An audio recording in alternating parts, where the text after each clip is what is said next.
Welcome to all. Last సెషన్లో మనం software engineering కోసం డిస్కస్ చేసాం.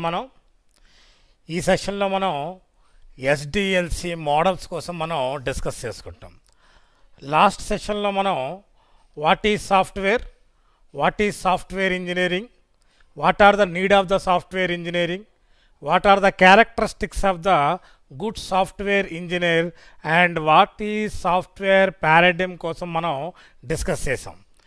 ఈరోజు మనం డిస్కస్ చేసుకోవాల్సింది వెరీ వెరీ ఇంపార్టెంట్ టాపిక్స్ ఏంటంటే ఎస్డిఎల్సి మోడల్స్. ఎస్డిఎల్సి మోడల్స్ ఈరోజు మనం డిస్కస్ చేస్తున్నాం. ఈ SDLC models one of the important models in the software engineering. ఇందులో ఉన్న మనకు మోడల్స్ ఏంటంటే first model is called waterfall model. First model is called waterfall model and second model is called increment model. Second model మనం ఏమంటామంటే first one మనకి waterfall model అంటాము, second one అది మనం ఇంక్రిమెంట్ మోడల్ అంటాము. ఈ ఇంక్రిమెంట్ మోడల్ అంటాము. Third one is called iterative model and fourth one is called prototype model. And fifth one is called spiral model. This is one of the important model. Large projects అన్నీ మనకి ఈ మోడల్లోనే మనకి develop అవుతుంటాయి. దాని తర్వాత మనకి rat model అంటారు. ఇక్కడ ర్యాడ్ మోడల్ అంటే అర్థం ఏంటంటే మనకి ర్యాపిడ్ అప్లికేషన్ డెవలప్మెంట్ మోడల్ అంటారు. These are the models are very very important in software. Software develop చేయడానికి, గుడ్ సాఫ్ట్వేర్ డెవలప్ చేయడానికి ఈ మోడల్స్ అన్నీ మనం వాడతాం. అయితే ఈ మోడల్స్ అన్నీ ఈజీగా మనకు అర్థం అవ్వడానికి before we're going to discuss all this model we should start with the basic model is called simple SDLC. This is called SDLC. What is this SDLC means? SDLC అంటే అర్థం ఏంటంటే ఇక్కడ మనకి సిస్టమ్ డెవలప్మెంట్ లైఫ్ సైకిల్ అంటారు. S for system development life cycle అంటారు. దాన్నే మనం software development life cycle అని కూడా దాన్ని మనం అనొచ్చు. It is called system development life cycle or it is called software development life cycle according to IEEE standard ప్రకారంగా మనం జరగాలి. ఇది IEEE స్టాండర్డ్స్ అంటే అర్థం ఏంటంటే ఇక్కడ మనకి ఇండియన్ ఇన్స్టిట్యూషన్ ఆఫ్, ఇక్కడ IEEE అంటే అర్థం ఏంటంటే మనకి IEEE means institution of electronic engineering. ఈ స్టాండర్డ్స్ ప్రకారంగా మనకి ఎస్డిఎల్సిలో 7 phases ఉంటాయి. ఈ 7 phases చాలా important phases. While you are developing the software product these phases are plays very important role. What is this SDLC? SDLC అంటే ఏంటి? What is SDLC? Question mark. What is SDLC?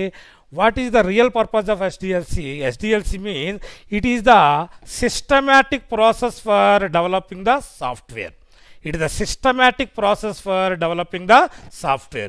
If you want to develop a good software, systematic process లోని మనం develop చేయాలంటే ఈ 7 phases మనం జాగ్రత్తగా మనం implement చేస్తేనే ఆ సాఫ్ట్వేర్ మనకు వచ్చే సాఫ్ట్వేరు చాలా క్వాలిఫైడ్ సాఫ్ట్వేర్ వస్తుంది, చాలా యూజర్ ఫ్రెండ్లీ సాఫ్ట్వేర్ వస్తుంది, యూజర్ రిక్వైర్మెంట్స్కి సరిపోయిన సాఫ్ట్వేర్ మనం తయారు చేయొచ్చు.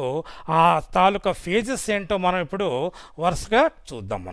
మనం now we're come to the point of SDLC basic model. ఈ బేసిక్ మోడల్ వచ్చేసరికి మనకి ఇందులో there are 7 phases are there in that basic model. What are those 7 phases? ఇప్పుడు మీకు చెప్పాను. Each and phase plays very very important role అని చెప్పుకున్నాము. First phase is called requirement gathering and second one is called feasibility study, and third one is called analysis, దీన్నే మనం planning అని కూడా అనొచ్చు, and fourth one is called designing, and fifth one is called coding, and sixth one is called testing, and seventh one is called delivery and maintenance. This is also called deployment and maintenance అని కూడా అంటాము. First we start with requirement gathering model.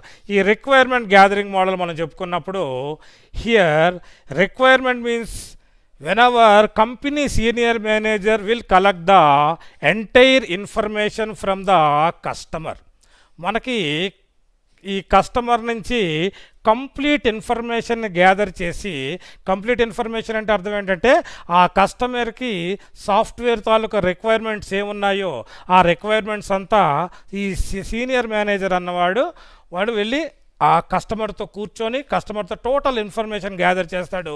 His main job is collecting the information from the customer. After collecting the information he prepared for one document. That document మనం ఏమంటామంటే BDD document అంటాం. మనం ఆ document మనం ఏమంటాం, మనం BDD document. BDD document అంటే అర్థం ఏంటంటే మనకి బిజినెస్ డిజైన్ డాక్యుమెంట్. ఈ బిజినెస్ డిజైన్ డాక్యుమెంట్ తయారు చేసిన తర్వాత whatever you collect all the information, that is called output. ఈ అవుట్పుట్గా వచ్చింది ఏమవుతుందంటే ఈ నెక్స్ట్ ఫేజ్కి వచ్చేసరికి అది ఇన్పుట్ కింద మారిపోతుంది. నెక్స్ట్ ఫేజ్కి వచ్చేసరికి అది ఏమవుతుంది, మనకి ఇన్పుట్ కింద మారిపోతుంది. That is next case is input case. మనం ఏమనుకున్నాం, మనం this case is feasibility study. ఈ ఫీజిబిలిటీ స్టడీలో మనకి what is the feasibility study అంటే ఈ ఫీజిబిలిటీ స్టడీకి చాలా ఇంపార్టెంట్ ప్లేస్. ఎందుకంటే ఇక్కడ పీపుల్స్ అందరూ డిస్కసింగ్ అబౌట్ టెలాస్ ఫార్ములా ప్రకారంగా దీన్ని మనం తీసుకుంటాం. What is TELOS? ఈ టెలాస్ ఫార్ములా ఏంటంటే whether this software is technically suitable or not, whether this software is ఎకనామికల్గా బడ్జెట్ ప్రకారంగా జరుగుతుందా లేదా. Third one is L is nothing but a legal. మనం ఒక సాఫ్ట్వేర్ని తయారు చేస్తున్నామంటే అకార్డింగ్ టు సైబర్ లా ప్రకారంగా తయారు చేస్తున్నామా లేదా. దాని తర్వాత ఆపరేషనల్ ఫీజిబిలిటీ అంటే మనం తయారు చేసి ఇచ్చిన సాఫ్ట్వేరు, మనం తయారు చేసిన సాఫ్ట్వేర్ కస్టమర్కి యూజర్ ఫ్రెండ్లీగా ఉందా లేదా, ఆ డైలీ ఆపరేషన్స్ వాడు ఏం ప్రాబ్లమ్స్ వస్తున్నాయా, బగ్ ఫ్రీయా, ఇవన్నీ మనకి ఈ ఫీజిబిలిటీతో. లాస్ట్ ఏంటంటే last is very important, scheduling. ఎందుకు షెడ్యూలింగ్ ఇంపార్టెంట్ అంటే scheduling is very very important because of whether this product is completed with in that particular period or not. That is the very very important task. ఎందుకంటే 12 months project పూర్తవడానికి 14 నుంచి 15 months పట్టింది అనుకోండి, that is the failure product అనమాట. కాబట్టి 12 month product మనం తయారు చేసుకున్నామంటే విత్ ఇన్ ద 10 monthsలోనే ఆ ప్రోడక్ట్ తయారయ్యేటట్టుగా చూసుకోవాలి. That is called schedule. That is called schedule. ఈ షెడ్యూల్ మనం జాగ్రత్తగా ఈ టీం ప్లాన్ చేస్తారు. ఈ ఫీజిబిలిటీ స్టడీలో మనకు జరుగుతుంది. కాబట్టి ఈ టెలాస్ అని మనం చెప్పుకున్నాం కదా. మనం ఈ టెలాస్లో మనకి ఏంటి, first one is called T for technical feasibility, and E for economic feasibility, and L for legal feasibility, and O for operational feasibility, and S for schedule feasibility. ఈ feasibility తయారైన తర్వాత ఈ నెక్స్ట్ ఫేజ్ వస్తుంది ఏంటంటే ఈ feasibility, ఈ phase complete అయిపోయింది, ఈ ఫేజ్ కంప్లీట్ అయిపోయింది. Next phase, the next phase once completed the feasibility study phase, the output of the feasible study is input of the analysis. Input of the analysis. ఇక్కడ analysis phase వచ్చేసరికి wear system analyst అన్నవాడు role తీసుకుంటాడు. ఈ system analyst తాలూకు main పని ఏంటంటే who manage the entire system architecture taluka, system administrator, system architecture taluka complete responsibility అంతా system analyst మీద ఆధారపడి ఉంటుంది. కాబట్టి ఈ పైన వచ్చిన ఈ బీడీడీ ప్రకారంగా, what is that BDD, business design document వస్తుంది. తర్వాత ఆ రిక్వైర్మెంట్ వాళ్ళు ఇచ్చిన బీఆర్ఎస్ వస్తుంది, బిజినెస్ రిక్వైర్మెంట్ స్పెసిఫికేషన్ వస్తుంది. ఈ రెండు తాలూకా అవుట్పుట్ని ఈ సిస్టమ్ అనలిస్ట్ ఏం చేస్తాడంటే సిస్టమ్ డిజైన్ చేయడానికి వాడుకుంటాడు. What is the system design చేయడానికి వాడుకోవాలంటే ఇక్కడ అర్థమైంది మనకి, in this he can prepare SRS అని ప్రిపేర్ చేస్తాడు. ఎస్ఆర్ఎస్ అంటే అర్థం ఏంటంటే ఇక్కడ మనకి సిస్టమ్ రిక్వైర్డ్ స్పెసిఫికేషన్ లేకపోతే సాఫ్ట్వేర్ రిక్వైర్డ్ స్పెసిఫికేషన్. ఈ సాఫ్ట్వేర్ రిక్వైర్డ్ స్పెసిఫికేషను ఇదొక ఈ డాక్యుమెంట్ ఎప్పుడైతే ప్రిపేర్ అవుతుందో ఈ ఎస్ఆర్ఎస్ కానీ పర్ఫెక్ట్గా లేకపోతే మిగతా ఇవన్నీ ఫెయిల్యూర్ వర్షన్సే అవుతాయి మనకి. కాబట్టి ఈ ఎనాలిసిస్ టీము ప్లానింగ్ టీము ఏం చేస్తుందంటే ఇక్కడ మొత్తం సిస్టమ్ ఆర్కిటెక్చర్ అంతా డెవలప్ చేసి ప్రాపర్ ఎస్ఆర్ఎస్ని డెవలప్ చేస్తాయి. That is called software requirement specification. ఈ సాఫ్ట్వేర్ రిక్వైర్మెంట్ స్పెసిఫికేషన్ తయారు చేసిన తర్వాత this is the output. Software requirement specification is the output. That is the input of the designing phase. Here ఇక్కడ మనకి designing ఫేజ్లో ఏమవుతుందంటే మనకి the purpose of the design తయారవుతుంది. ఇక్కడ 2 types ఆఫ్ డిజైనింగ్ స్టార్ట్ అవుతుంది. ఇక డిజైనర్ టీం కూర్చుంటారు. డిజైనర్ టీం కూర్చొని ఇక 2 types ఆఫ్ డిజైనింగ్ జరుగుతాయి. ఒకటి high level designing, the second one is low level designing. High level designing and low level designing. What is the meaning of high level designing and low level designing? High level designing is nothing but ఇక్కడ మనకి high level designing అంటే అర్థం ఏంటంటే మనకి before we're going to write the coding first మనం ఏం చేసుకుంటామంటే ఒక programme ఏదైనా మనం కంప్యూటర్ మీద ఎగ్జిక్యూట్ చేయాలంటే ముందు మనం పేపర్ మీద రాసుకొని లైన్ బై లైన్ ఎగ్జిక్యూట్ చేసుకున్న తర్వాత అక్కడ మనకి అది కానీ కరెక్ట్ అనిపించిన తర్వాత మనం దాన్ని సిస్టంలో ఎగ్జిక్యూట్ చేసుకుంటాం. అలాగే ఇక్కడ డిజైనింగ్ ఫేజ్లో ఏం చేస్తారంటే హై లెవెల్ డిజైన్లో ఆ సాఫ్ట్వేర్కి కావలసిన ఈఆర్ డయాగ్రామ్స్ అంటే ఈఆర్ అంటే అర్థం ఏంటంటే ఇక్కడ ఎంటిటీ రిలేషన్షిప్ డయాగ్రామ్స్, అలాగే డిఎఫ్డి డయాగ్రామ్స్. డిఎఫ్డి డయాగ్రామ్స్ అంటే అర్థం ఏంటంటే ఇక్కడ డేటా ఫ్లో డయాగ్రామ్స్ అంటారు. ఆ డేటా ఫ్లో డయాగ్రామ్స్, అలాగే యూఎంఎల్ డయాగ్రామ్స్, ఇవన్నీ ముందు డయాగ్రామ్స్ గీసుకొని మనకి ఎన్ని డేటాబేస్ అవుతుంది, ఎన్ని టేబుల్స్ అవుతాయి, ఎన్ని మెయిన్ మాడ్యూల్స్ అవుతాయి, ఆ మెయిన్ మాడ్యూల్స్ నేమింగ్స్, ఇవన్నీ మనకి ఈ హై లెవెల్ డిజైనింగ్లో మనకి ఇస్తారు. ఈ హై లెవెల్ డిజైనింగ్లో మనకి ఏంటంటే it is the main modules prepare చేయడానికి హై లెవెల్ డిజైన్ వాడుకుంటారు.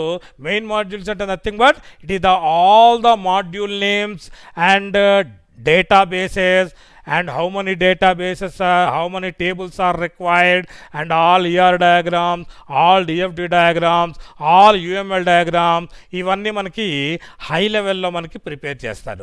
నెక్స్ట్ ఏం చెప్పాను నేను, ఇది హై లెవెల్ డిజైన్ అయిపోయిన తర్వాత లో level design.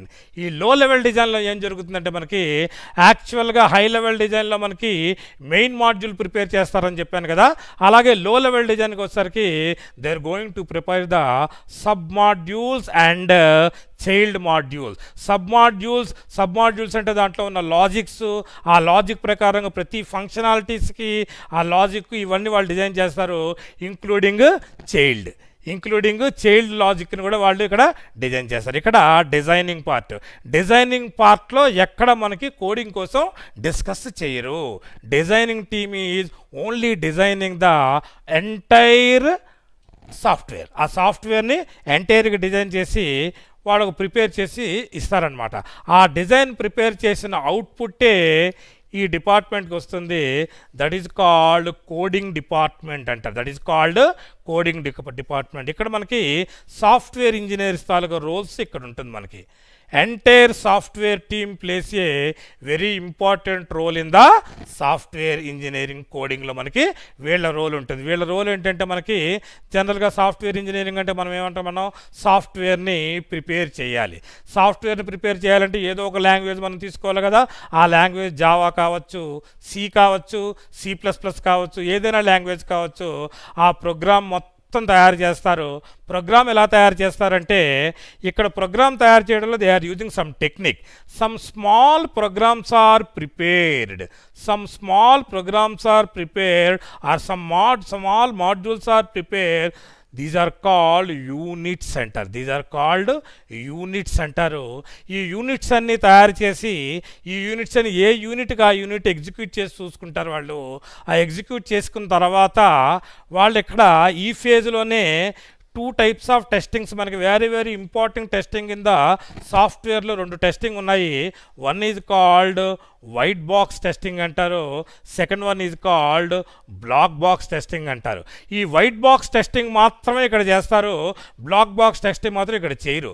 White box testing అంటే అర్థం ఏంటంటే ఇక్కడ మీకు after writing the code they will execute the code and without errors వచ్చిన తర్వాత ప్రోగ్రామ్ని బిల్డ్ చేసి నెక్స్ట్ టీంకి పంపిస్తారు.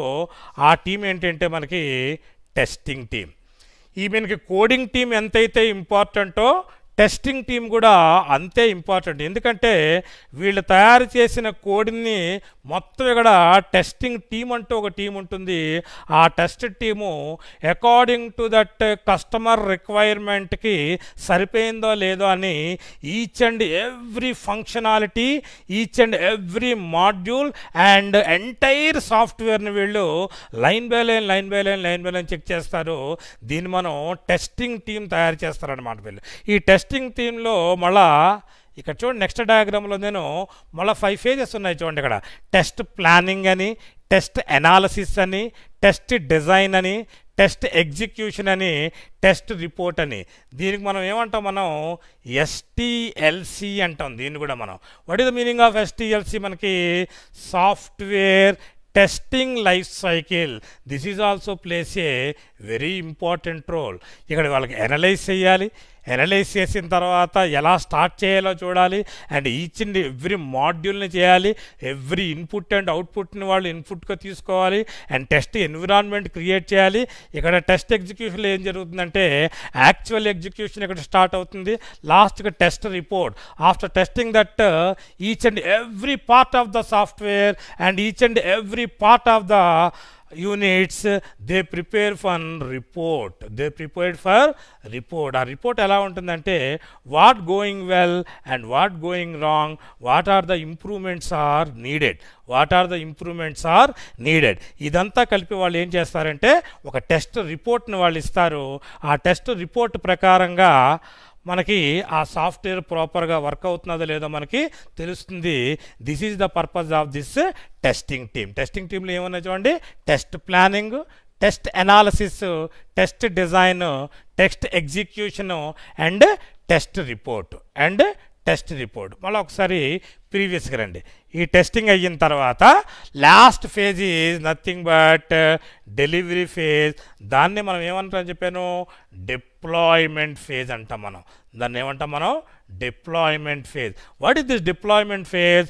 మీకు ఇక టెస్టింగ్ ఫేజ్ అవగానే the entire system is tested according to that requirements. కాబట్టి the next step is delivering and maintenance.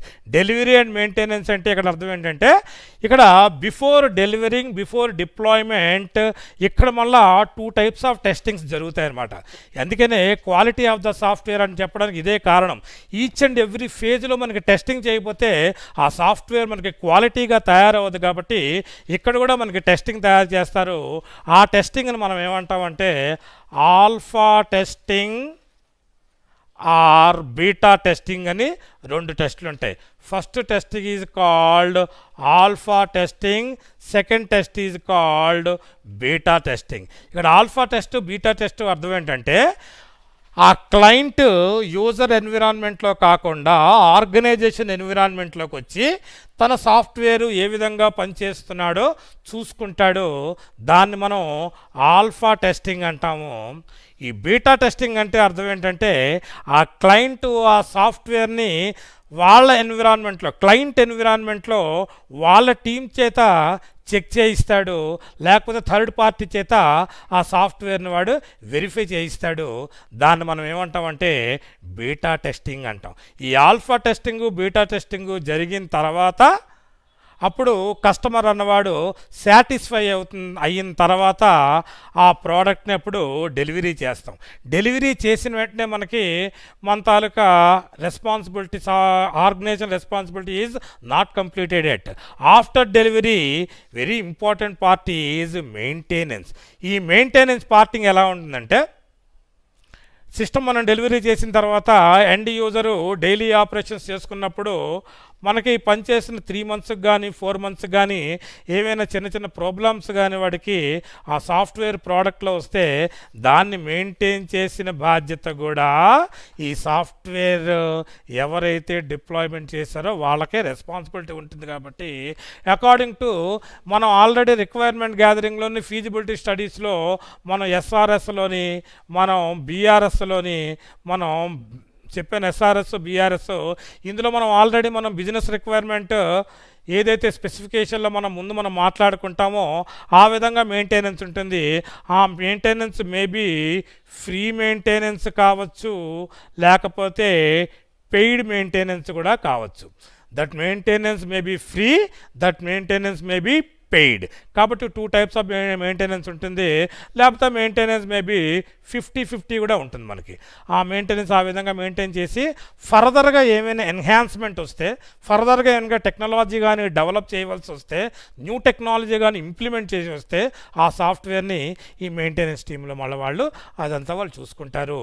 This is the basic SDLC.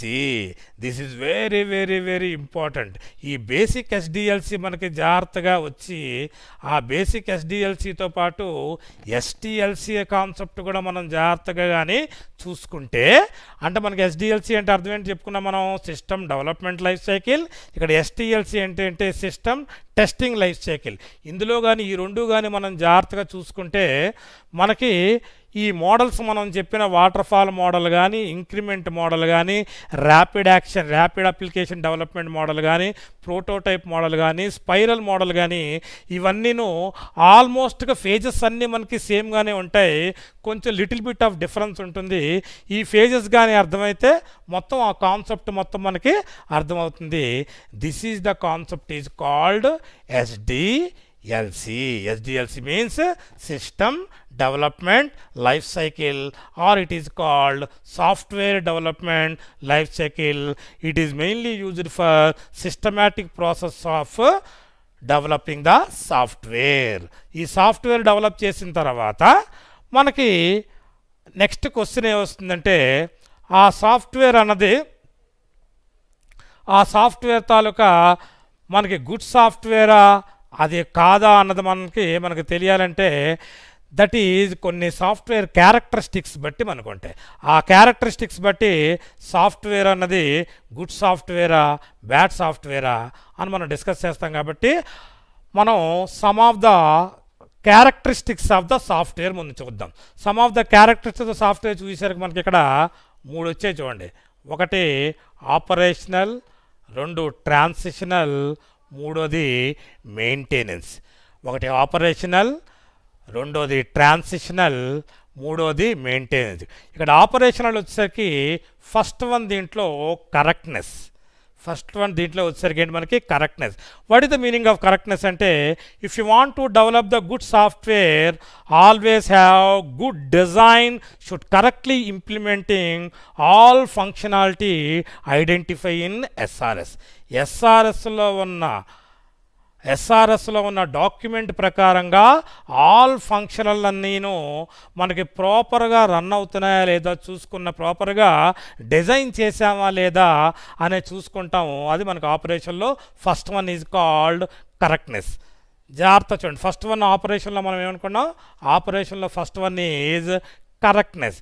ఈ కరెక్ట్నెస్లో ఏం చెప్పాలి మనం, a good software always have good design, should correctly implemented all functionalities identifies in the SRS. And next one ఏంటి మనకి usability. Usability అంటే జనరల్గా అర్థం ఏంటంటే, whenever you develop any software that software must be user friendly. ఆ software must B ఎలా ఉండాలి, మనకి యూజర్ ఫ్రెండ్లీలాగా ఉండాలి. యూజర్ ఫ్రెండ్లీ అంటే అర్థం ఏంటంటే, సపోజ్ మనం ఒక అప్లికేషన్ డెవలప్ చేసామనుకోండి, అప్లికేషన్ డెవలప్ చేసినప్పుడు ఎంటర్ ద యూజర్ నేమ్ అన్నప్పుడు మనం ఒక లేబుల్ ఇచ్చి ఎంటర్ ద యూజర్ నేమ్ ఇచ్చి ఇక్కడ ఒక టెక్స్ట్ బాక్స్ ఇచ్చామనుకోండి, ఇక్కడ ఎంటర్ ద ఫస్ట్ నేమ్ అన్నప్పుడు ఇక్కడ ఫస్ట్ నేమ్ ఎంటర్ చేస్తాడు, ఎంటర్ ద లాస్ట్ నేమ్ అని ఇక్కడ లాస్ట్ నేమ్ ఎంటర్ చేస్తాడు, ఎంటర్ ద ఫాదర్ నేమ్ అన్నప్పుడు ఫాదర్ నేమ్ ఎంటర్ చేస్తాడు. ఈ విధంగా మనం యూజర్ ఫ్రెండ్లీగా, GUIగా, గ్రాఫికల్ యూజర్ ఇంటర్ఫేస్ ప్రకారంగా మనం ఎప్పుడైతే కస్టమర్స్కి ఇస్తామో that software must be user friendly. కాబట్టి ఆపరేషన్లో సెకండ్ వన్ ఏంటంటే మనకి usability. Our document, our software must be user friendly. That's why it is called usability. The first one is called correctness, the second one is called usability, the third one is called integrity. Integrity అని ఎందుకన్నానంటే నేను sir జనరల్గా మనకి మెడికల్లో ఏ విధంగా అయితే side effects మనకి రాకుండా మనం చూసుకుంటాం, అలాగే సాఫ్ట్వేర్లో కూడా మనం వాడుతున్నప్పుడు there is no side effects in our software. మనం సేఫ్ అనే బటన్ కొట్టినప్పుడు ఓపెన్ అనే బటన్ ఓపెన్ అయిందనుకోండి, that software is not integrated software అని చెప్పం మనం. కాబట్టి the software must be integrated without having any side effects. That software is called integrated software. The fourth one is efficiency. ఇందులో fourth one ఏంటి మనకి efficiency. The software must be efficient. ఎంత ఎఫిషియెంట్గా ఉండాలంటే మనకి సపోజ్ నేను 8 వర్డ్ పాస్వర్డ్స్ అలౌ చేస్తుందని చెప్పినప్పుడు 8 వర్డ్ పాస్వర్డే అలౌ చేయాలి, 9th వర్డ్ అది తీసుకోకూడదు. 9th వర్డ్ దగ్గర కర్సర్ మనకి స్టాప్ అయిపోవాలి. అప్పుడు మనం దాన్ని ఎఫిషియంట్ సాఫ్ట్వేర్ అంటాము. నెక్స్ట్ వీజ్ is called reliable. Reliability. What is the meaning of reliability? Here reliability is nothing but robust. Reliability is nothing but robust. Robust is nothing but a secure. There is no errors, there is no bugs in our software. It is called robust software అంటాం మనం. Next మనకి వచ్చేసరికి ఏంటి మనకి security. Security మనకి దీని అర్థం ఏంటంటే our software must be secure. Proper user name, proper password లేకుండా మనం మన సాఫ్ట్వేర్లో ఎంటర్ అవ్వకూడదు. ఆ సాఫ్ట్వేర్ని ఎవరిని మనకి ఆపరేట్ చేయకుండా కూడా మనం చూసుకోకూడదు. ఇవన్నీ మనకి ఆపరేషన్లో వస్తాయి. మన ఆపరేషన్లో మనం ఇప్పుడు ఏమేమి చెప్పుకున్నాము, కరెక్ట్నెస్ కూడా చెప్పుకున్నాము, యూజబిలిటీ చెప్పుకున్నాము, ఇంటిగ్రిటీ చెప్పుకున్నాము, ఎఫిషియన్సీ చెప్పుకున్నాము, రిలయబిలిటీ చెప్పుకున్నాము, అండ్ సెక్యూరిటీ చెప్పుకున్నాము. ఇవన్నీ మనకి సాఫ్ట్వేర్ క్యారెక్టరిస్టిక్స్లో ఆపరేషన్లో వస్తాయి. నెక్స్ట్ మనకు వచ్చేది ఏంటంటే ట్రాన్సిషనల్. ఈ ట్రాన్సిషన్లో మెయిన్గా 4 ఉన్నాయి, కానీ 2 is very very important role play చేస్తాయి. First one is called portability. What is the meaning of this portability అంటే అర్థం ఏంటంటే మనకి portable means we can move from one place to another place కదా మనకి పోర్టబిలిటీ. అలాగే పోర్టబిలిటీ అంటే అర్థం ఏంటంటే we can move our application, we can move our software from one platform to another platform. మనకి ఈజీగా మూవ్ చేయడానికి మనకి వీలుగా ఉండాలి మన సాఫ్ట్వేర్. కాబట్టి మనకి ఈ సాఫ్ట్వేర్ మన సిస్టంలో వర్క్ అవుతున్నది, మన ప్లాట్ఫామ్లో వర్క్ అవుతున్నది, వేరొక ప్లాట్ఫామ్లో వర్క్ అవ్వదు అంటే that is not called as a good software. Once the software installed మనకి ఇందులోనే ఈ ఆపరేషన్ సిస్టంలో పనిచేస్తున్నది వేరే ఆపరేటింగ్ సిస్టంలో కూడా ఆ సాఫ్ట్వేర్ మనకి పనిచేయగలగాలి. అప్పుడు that software is called a మనకి రాబస్ట్ సాఫ్ట్వేర్ అంటారు అండ్ గుడ్ సాఫ్ట్వేర్ అంటారు. That is called portability. తర్వాత ఇంటర్పెరబిలిటీ అంటే అర్థం ఏంటంటే రెండోది ఇంటర్పెరబిలిటీ అని వస్తుంది. ఇక్కడ ఇంటర్పెరబిలిటీ అంటే అర్థం ఏంటంటే మనకి exchange information with other application. Exchange information with other application is called interperability. Interperability. దీని తర్వాత నెక్స్ట్ వన్ మనకి ఇందులోని రీయూజబిలిటీ ఒకటి, అడాప్టబిలిటీ ఒకటి, ట్రాన్సిషన్లో మొత్తం 4 ఉన్నాయి. ట్రాన్సిషన్లో మొత్తం మనకు 4 ఏంటంటే ఒకటి పోర్టబిలిటీ ఒకటి, రెండోది రీయూజబిలిటీ ఒకటి, మూడోది అడాప్టబిలిటీ ఒకటి, నాలుగోది ఇంటర్పెరబిలిటీ ఒకటి. This is called transitional. This is called transitional. Next one is very important, is called maintenance. ఈ మెయింటెనెన్స్లో చాలా ఇంపార్టెంట్ 4 పాయింట్స్ ఉన్నాయి. ఫస్ట్ వన్ చెప్తాను వినండి. First one is called modularity. మనం మాడ్యులర్ అంటాం కానీ జనరల్గా దాన్ని ఏమంటామంటే మాడ్యులారిటీ అని పదం మనం పలకాలి. What is this term modularity అంటే అర్థం ఏంటంటే మనకి software must be logically partitioned into elements and sub elements. The software must be logically partitioned into elements and sub-elements. This is called modularity. Modularity అన్నది చాలా చాలా చాలా ఇంపార్టెంట్ ఫేజ్ అనమాట దీంట్లో మనకు మెయింటెనెన్స్లో. నెక్స్ట్ అన్నది maintainability. Maintainability, once our software is developed and deployed, that should be maintain by the end user. ఎఫెక్టివ్గా మెయింటైన్ చేయగలగాలి without any obstacles, without any errors. Next, the flexibility. What is the meaning of this flexibility? Flexibility is nothing but changing. What is the changing? ఇప్పుడు మనం జనరల్గా software వాడుతున్నప్పుడు new technology వస్తున్నప్పుడు మనం new టెక్నాలజీలో ఖచ్చితంగా మనం చేంజ్ అవ్వగలగాలి. దాన్ని మనం ఏమంటామంటే మనం టెక్నికల్గా మనం చేంజ్ అయితే దాన్ని మనం ఫ్లెక్సిబిలిటీ అంటాము. Last one is called scalability. What is the meaning of scalability? We can scale up. We can scale up every time. We can scale up every time. ఏదైనా కొత్త ఆపరేటింగ్ సిస్టమ్ వచ్చిందంటే ఈ పాత operating system నుంచి కొత్త operating system jump అవ్వడానికి కొన్ని problems ఉంటాయి. కాబట్టి ఆ విధమైన ప్రాబ్లమ్స్ రాకుండా మనం ఆ విధంగా సాఫ్ట్వేర్ మనం డెవలప్ చేయడానికి మనం అంత పర్ఫెక్ట్ సాఫ్ట్వేర్ని డెవలప్ చేయాలి. ఆ సాఫ్ట్వేర్ మనకి అడ్వాన్స్డ్ ఆపరేటింగ్ సిస్టంలో కూడా కొన్ని మైనర్ చేంజెస్తోని మన సాఫ్ట్వేర్ మనకి రన్ చేయగలగాలి. That is called scalability. That is called scalability. Now software క్యారెక్టరిస్టిక్స్లో మనం చూసాం 3 టైప్స్ చూసాం. First one is called operational, transitional and maintenance. This is called good characteristics of the software. Good characteristics of the software. Next one ఇప్పుడు మనకి waterfall model. Waterfall model ఇప్పుడు మనం SDLC కోసం discuss చేసాం. ఎస్డిఎల్సి కోసం discuss చేసినప్పుడు ఆ 7 phases మనం డిస్కస్ చేసాం కాబట్టి ఎస్డిఎల్సిలో ఉన్న 7 phases మనం డిస్కస్ చేసాం కాబట్టి ఇందులో మనకి చూడండి వాటర్ఫాల్ మోడల్లో మనకి ఎన్ని ఫేజెస్ ఉన్నాయి? ఇక్కడ 6 phases ఉన్నాయి. 6 phases ఉన్నా సరే requirement analysis is always followed by A feasibility study. Requirement analysis is always followed by a feasibility study. Why it is called waterfall model? దీనికి మనం వాటర్ఫాల్ మోడల్ అనే పేరు ఎందుకు పెట్టాం? This waterfall model, it is the first model, it is the earliest model. In 1970 it was introduced. In 1970 it was introduced. It is the first approach that we used as a software development కోసం మనం this is the first approach అనమాట. దీన్ని మనం waterfall మోడల్ని 1970లో దీన్ని introduce చేశాను. దీనికి waterfall model అని పేరు ఎందుకు పెట్టారంటే ఇప్పుడు సపోజ్ వాటర్ఫాల్ ఎలా జరుగుతుంది? నాకు ఒక బిల్డింగ్ ఉంది. ఆ building 5th floor, 4th floor, 3rd floor, 2nd floor, 1st floor ఉందనుకోండి. నేను వాటర్ని పోసినప్పుడు 5th floor నుంచి 4th floorకి వచ్చి 4th floor నుంచి 3rd floorకి వచ్చి 3rd floor నుంచి 2nd floorకి 2nd floor నుంచి 1st floorకి వచ్చి 1st floor నుంచి గ్రౌండ్ ఫ్లోర్కి వస్తుంది. అంటే వాటర్ ఫ్లో అవ్వడము ఆ ఫ్లో ప్రకారంగా అవుతుంది. ఇక్కడ మీరు ఒకటి ఇంపార్టెంట్ థింగ్ ఒకటి ఏంటంటే వన్స్ కిందకు వచ్చిందంటే అది మళ్ళీ it is not going up. కాబట్టి దీన్ని వాటర్ఫాల్ మోడల్ అంటారు. ఆ డయాగ్రామ్ కూడా నేను అలాగే ఇచ్చాను చూడండి, వాటర్ఫాల్ మోడల్ లాగే. బట్ దీన్ని మనం వాటర్ఫాల్ మోడల్లో ఎన్ని అడ్వాంటేజెస్ అయితే ఉన్నాయో అన్ని డిసడ్వాంటేజెస్ కూడా ఉన్నాయి మనకి. తర్వాత డిసడ్వాంటేజెస్ ఇవన్నీ మనకి తర్వాత మనం చెప్పుకుందాం. ముందు మనం ఎక్స్ప్లెనేషన్ చేసేస్తాను చూడండి.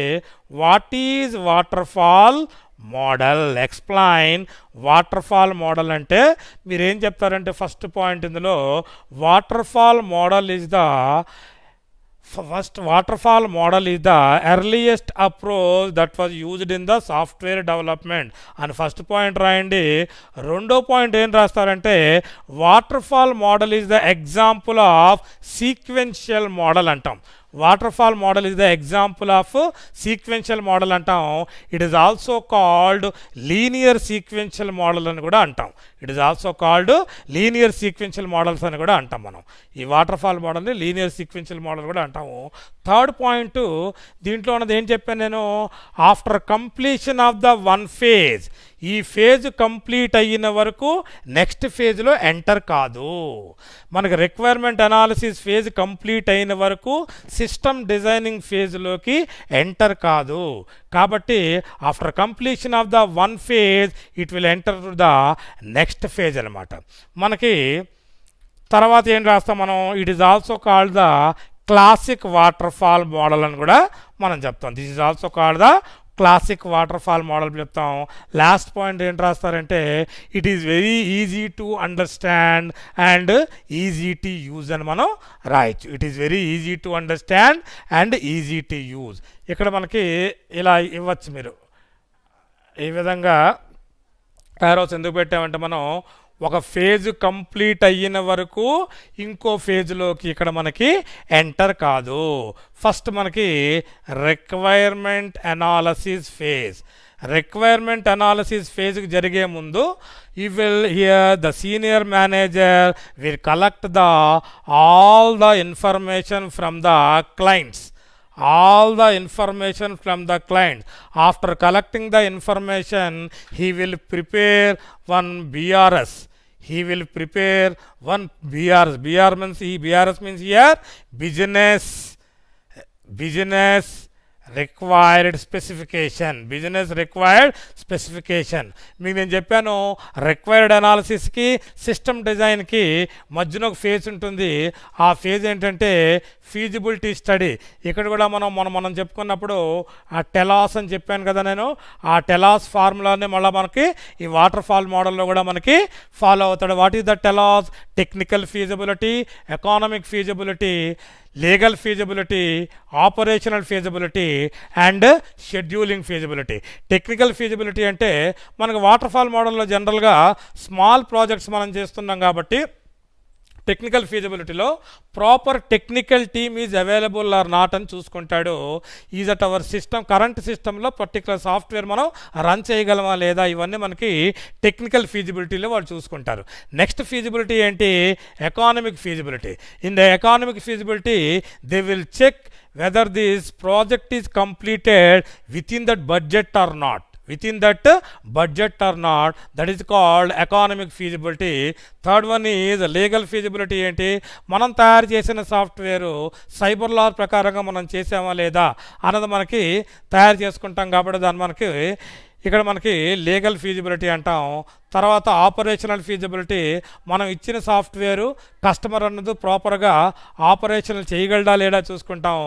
Last feasibility is called scheduling feasibility. అంటే అర్థం ఏంటంటే విత్ ఇన్ ద టైంలో ప్రాజెక్ట్ మనం కంప్లీట్ చేయగలమా లేదా. ఈ ఫీజిబిలిటీ అంతా తయారు చేసిన తర్వాత, ఈ ఫీజిబిలిటీ స్టడీ అయిన తర్వాత వాడు ఒక డాక్యుమెంట్ ఇస్తాడు. ఆ డాక్యుమెంట్ పేరే నేను ఎర్లియర్ చెప్పాను, దాన్ని మనం బీడీడీ అంటామని చెప్పాను. బీడీడీ అంటే అర్థం ఏంటి మనకి? Business design document. The document is the output, that is the input of the system design. That is the input of the system design.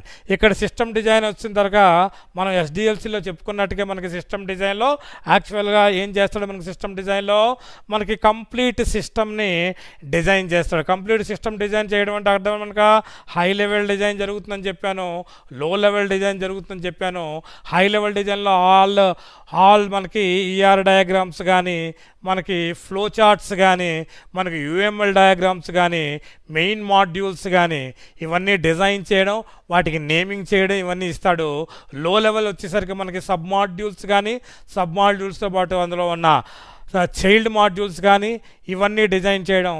దాని తర్వాత మనకి ఈ లో లెవెల్ హై లెవెల్ ఈ డిజైన్లో ఓన్లీ డిజైనింగ్ పార్ట్, ఇక్కడ డిజైనింగ్ టీం మనకి participate చేస్తారు. నెక్స్ట్ స్టేజ్ ఏం చెప్పుకున్నాం మనం? ఇంప్లిమెంటేషన్ స్టేజ్ చెప్పుకున్నాం.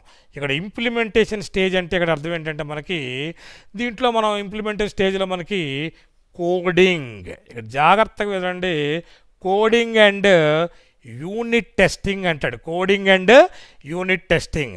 ఇక్కడ యూనిట్ టెస్టింగ్ అని ఎందుకు అన్నానంటే, ఇక్కడ కోడింగ్ అండ్ యూనిట్ టెస్టింగ్ ఇంప్లిమెంట్లో మనం ఎందుకు మాట్లాడుకున్నామంటే, ఈ కోడింగ్ తయారు చేసుకున్నప్పుడు software development team the project is big కాబట్టి ఆ ప్రాజెక్ట్ మనం ఏం చేసుకుంటాం అంటే సబ్ డివైడ్ చేసుకుంటాం. సబ్ డివైడ్ చేసుకున్నప్పుడు దాన్ని మనం ప్రతి ప్రోగ్రామ్ని యూనిట్స్ కింద డివైడ్ చేస్తారు. కాబట్టి ఇక్కడ మనం ఏమంటాము, ఇటు coding and coding and unit testing అంటే బాగుంటుంది ఇంప్లిమెంటేషన్ దగ్గర. దాన్ని మనం ప్రకారంగా దాని ప్రకారంగా యూనిట్ టెస్టింగ్ మనం చేసుకొని ఆ యూనిట్ టెస్టింగ్ ప్రకారంగా మనం దాన్ని సాఫ్ట్వేర్ని తయారు చేసి, సాఫ్ట్వేర్ ఏ ప్రోగ్రాంలో, సపోజ్ నేను జావాలో తయారు చేశాను అనుకోండి, జావాలో నేను ఒక 100 ఫంక్షన్స్ రాశాను అనుకోండి, ఆ 100 ఫంక్షన్లో 10 ఫంక్షన్స్ ఏమో ఒక మెంబరు, ఇంకో 10 ఫంక్షన్స్ ఇంకో మెంబరు, అలా డివైడ్ చేసుకోండి. ఈచ్ అండ్ ఎవ్రీ ఫంక్షన్ని టెస్ట్ చేస్తాడు. ఇక్కడే ఈచ్ అండ్ ఎవ్రీ ఫంక్షన్ని టెస్ట్ చేయాలి. ఎందుకంటే ఇక్కడ మనకి వితౌట్ ఎనీ ఎర్రర్స్ రావాలి కాబట్టి ప్రతి టీం మెంబర్లోని ఒక టీం ఉన్నాడు అనుకో, టీం లీడర్ కింద ఒక 5 ఉంటారు. 5కి 5 ఫంక్షన్స్ చెప్పున అలాకేట్ చేస్తే ఈ 5 ఫంక్షన్స్ని ప్రతి ఒక్కళ్ళు ఈచ్ అండ్ ఎవ్రీ ఫంక్షన్ని యూనిట్ టెస్టింగ్ చేస్తారు. ఆ యూనిట్ టెస్టింగ్ చేసిన తర్వాత మనకి కిందకు వచ్చే టెస్టింగ్ అన్నాం చూడండి. దీనికి టెస్టింగ్ అనకుండా దీనికి ఇంటిగ్రేటింగ్ అండ్ టెస్టింగ్ అని చెప్తే బాగుంటుంది. దీనికి what is the meaning of integrating and testing? దీని అర్థం ఏంటంటే ఇంటిగ్రేషన్ అండ్ టెస్టింగ్ ఎందుకు అనాలంటే దీనికి ఇక్కడ నీకు ఇంప్లిమెంటేషన్లోని కోడింగ్ తయారు చేసినప్పుడు స్మాల్ యూనిట్స్గా డెవలప్ చేశారు కదా మనకి. ఆ స్మాల్ యూనిట్స్గా డెవలప్ చేసిందంతా ఒక సింగిల్ యూనిట్గా తయారు చేస్తే దాన్ని మనం ఇంటిగ్రేటింగ్ అంటాం. ఆ ఇంటిగ్రేటింగ్ అయిన తర్వాత ఈ టెస్టింగ్ టీం ఏం చేస్తుందంటే మొత్తం హోల్ సాఫ్ట్వేర్ని మళ్ళీ వీళ్ళు ఈచ్ అండ్ ఎవ్రీ క్లస్టర్ని, ఈచ్ అండ్ ఎవ్రీ ఫంక్షన్ని, ఈచ్ అండ్ ఎవ్రీ మాడ్యూల్ని, ఈచ్ అండ్ ఎవ్రీ సబ్ మాడ్యూల్ని అండ్ మన టెస్టింగ్ ఆపరేషన్స్ మనం ఏమైతే చెప్పుకున్నామో అవన్నీ ఆపరేషన్స్ అన్నీ, టెస్ట్ ఎగ్జిక్యూషన్, టెస్ట్ రిపోర్టు, ఇవన్నీ వాళ్ళు ప్రాపర్గా చేస్తారు. వాళ్ళు ఈ ప్రాపర్గా చేసేసిన తర్వాత ఈ టెస్టింగ్ చేసిన తర్వాత దీన్ని మనం ఏమంటామంటే జనరల్గా యాక్సెప్టెన్స్ టెస్టింగ్ అంటాం. దీంట్లోనే మనకి యూనిట్ టెస్టింగ్ జరుగుతుంది, బ్లాక్ బాక్స్ జరుగుతుంది, యాక్సెప్టింగ్ టెస్టింగ్ జరుగుతుంది. ఈ యాక్సెప్టింగ్ టెస్టింగ్ ఏంటంటే మనకి బిఫోర్ డిప్లాయ్మెంట్ మనం చేసే ముందు ఇదంతా టెస్టింగ్ మనం జరిగిపోయిన తర్వాత, టెస్టింగ్ జరిగిపోయిందంటే అర్థం ఏంటంటే సాఫ్ట్వేర్ ఈజ్ ఆల్రెడీ ప్రిపేర్డ్. మనం ప్రిపేర్ చేసిన తర్వాత ఏం చేయాలి? నెక్స్ట్ స్టెప్ ఈజ్ బిల్డింగ్ కదా. మనం ప్రిపేర్ చేసిన తర్వాత డిప్లాయ్మెంట్ చేయాలి కదా. డిప్లాయ్మెంట్ చేయాలంటే అర్థం ఏంటి? Delivery. We delivery the system to the customer. Before we're giving to the customer మనం ఏం చేయాలంటే కస్టమర్ని మన దగ్గరికి పిలిపించుకొని అక్కడ మళ్ళా 2 టైప్స్ ఆఫ్ టెస్టింగ్ చేయాలని చెప్పాను నేను. దాన్ని యాక్సెప్టింగ్ టెస్టింగ్ అంటారు. ఆ యాక్సెప్టింగ్ టెస్టింగ్లోనే ఇందాక నేను చెప్పిన alpha testing and beta testing వస్తుంది.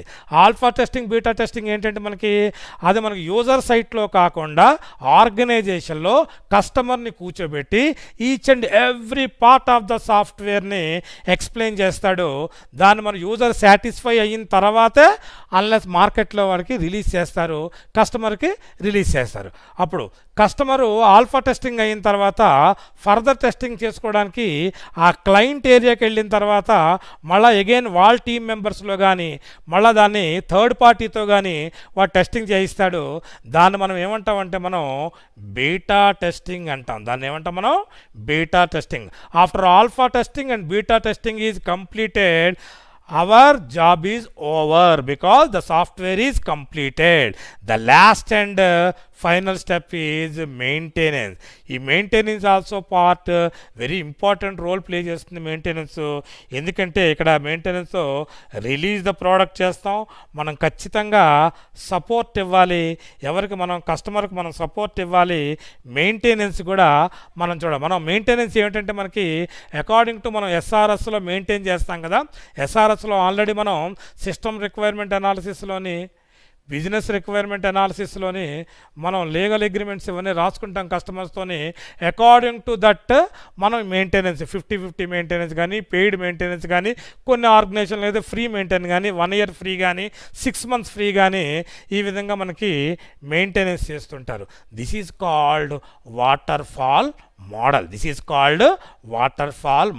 ఇప్పుడు నేను వాటర్ ఫాల్ మోడల్ ఇంత ఎక్స్ప్లెయిన్ చేసేసిన తర్వాత ఇప్పుడు దీంట్లో మనకి when it is used water fall model అన్నారనుకోండి.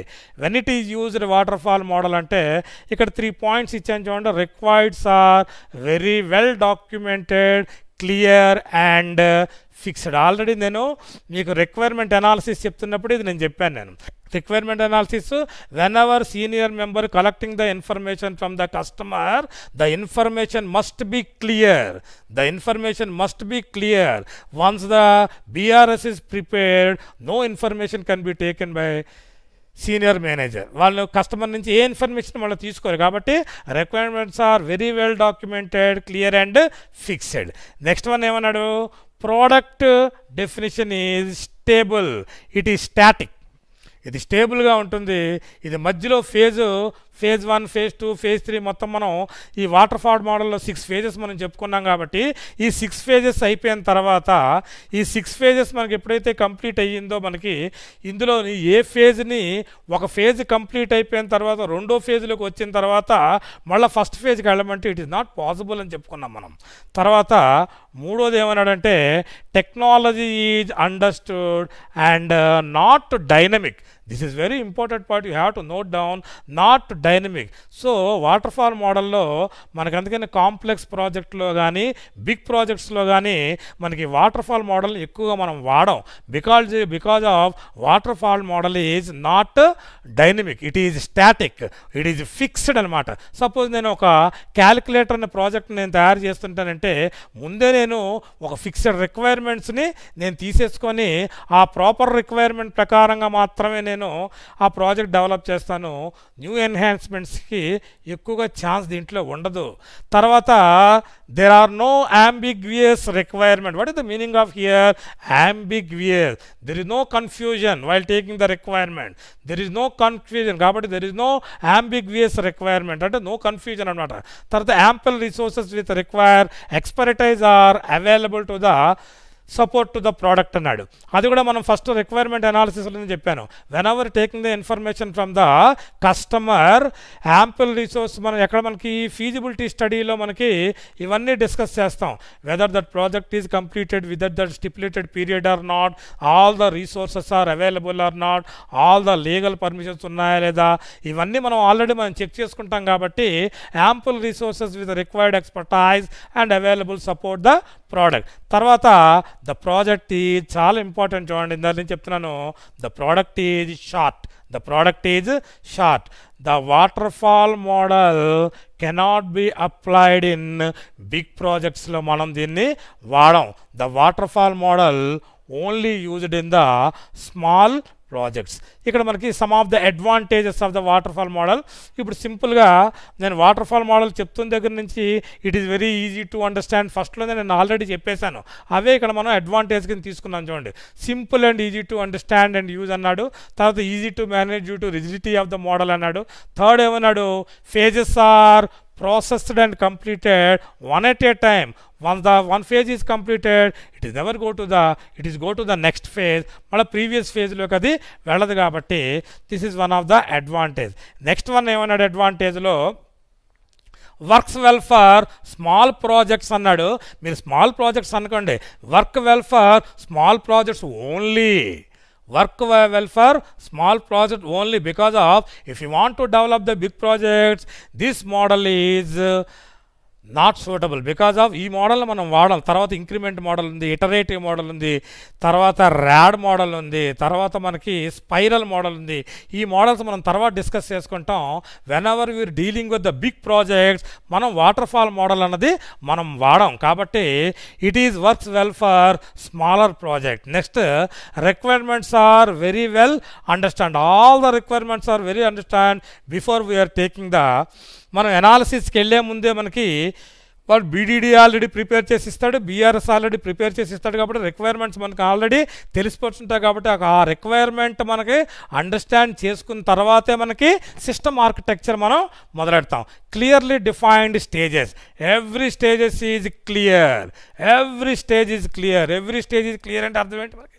First stage is requirement analysis phase, తర్వాత మనకి డిజైన్ ఫేజు, తర్వాత ఇంప్లిమెంట్ ఫేజు, తర్వాత టెస్టింగ్ ఫేజు, తర్వాత డెలివరీ ఫేజు. ఎవ్రీ స్టేజ్ మనకి క్లారిటీ ఉంటుంది. తర్వాత వెల్ అండర్స్టూడ్ మైల్ స్టోన్స్, మన తాలూకు గోల్స్ ఏంటో మనకి ఈజీగా అర్థమవుతుంది. Next one is called easy to arrange task, easy to arrange task. Last one is process and results are well documented, well documented. Next one is disadvantage. ఇప్పుడు నేను advantages already చెప్పాను కాబట్టి సమ్ ఆఫ్ ద డిసడ్వాంటేజెస్ కూడా ఇక్కడ మనం discuss చేద్దాం.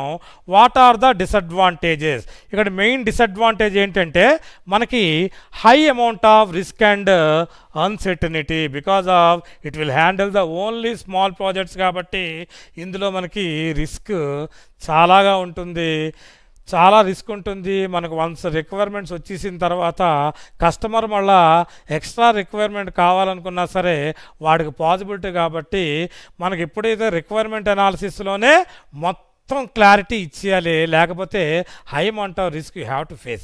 Next, it is not good model for complex and object oriented models అని చెప్పుకున్నాం. Next one is it is a poor model for long and on going projects అని చెప్పాం. Long and on going projects అని చెప్పాం. Next మనకి it is difficult to measure progress with in stages. మనకు ఒక stage అయిపోయిన తర్వాత ఈ స్టేజ్ రిజల్ట్ మనకి తెలియదు. After completion of the project మాత్రమే, after completion of the testing phase, after completion of the deployment ఫేజ్లో మనకి total information about that product వస్తుంది.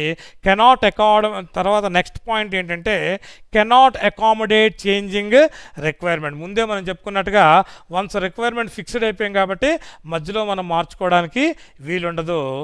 The last point is adjusting scope during the life cycle can end a project. ఇక్కడ మనకి దీని తాలూకా water fall model ఎక్కడ వాడతారో చెప్పాను, when it is used చెప్పాను, what are the advantages of water fall model చెప్పాను, what are the disadvantage of water fall model చెప్పాను.